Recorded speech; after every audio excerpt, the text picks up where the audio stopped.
UFC on ESPN the 7th. And listen, Matt, new studio, new fight night picks, 2-minute breakdowns here. Listen, our first fight on the main card, it is a banger between Rob Font and Ricky Simón at 135 pounds, Matt. Really, really interesting fight that we have here. If you go on certain sites, it says that this one's on the prelims. If you go on ESPN, as well as the UFC's website, it is considered on the main card. So, Matt, let's try and break this one down, especially in the 2 minutes that we have allotted to us. But it's an interesting one. I mean, Rob Font, 6-3 in the UFC. Ricky Simón, 3-1. Of course, he lost his last fight to just a vet, a UFC Hall of Famer in Uriah Faber, a flash knockout in the first minute. Whereas Rob Font going to win over a blown-up Sergio Pettis. I mean, how do you see this one going? It's very evenly matched to me. It really is. And I know that Rob Font's coming off a win and Ricky Simón's coming off a loss. It's kind of weird matchmaking, but it's one of those fights that this, and we're going to say this a lot throughout these 2-minute breakdowns, this could be fight of the night. I mean, Rob Font is never in a boring fight. He always throws behind the jab, phenomenal striker, really good takedown defense, and he's only lost the best of the best. Craig and I were going through his record. He's lost to Rafael Assunção,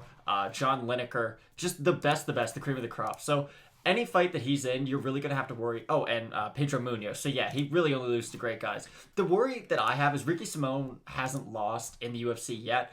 And losing to a guy like Uriah Faber in his first big profile fight, it's going to be really interesting to see kind of how he bounces back. But I'm sure he's probably going to do great. He's got a really good camp behind him. Very excited for this fight. I think Rob Font should be the favorite, and he is the favorite due to the fact that he just hits so much harder. And Ricky Simón coming off that knockout loss, we haven't seen him look really good in about a year since he won versus Ronnie Yaya.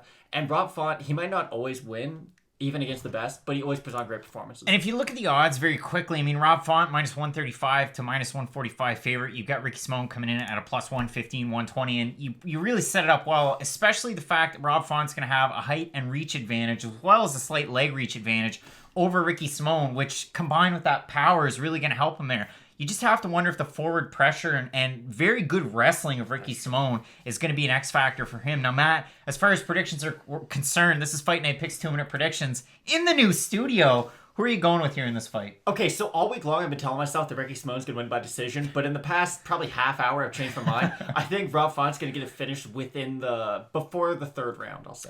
I'm going to go with Ricky Simón. I think Simon's going to be able to get a decision, and you know what? Listen, I wouldn't be surprised if Font's able to go out there. I know this is somewhat hypocritical, but go out there and get another flash knockout. I mean, he's kind of the knockout artist at 135 right now. I just think Ricky Simón has a lot of tools that he's going to be able to use to pull out a win here. But Matt, you're not going to want to miss our Fight Night Picks 2-minute predictions and main card 5-minute prediction for Overeem Rosenstruck. Here, Fight Night Picks on YouTube. Let's get it.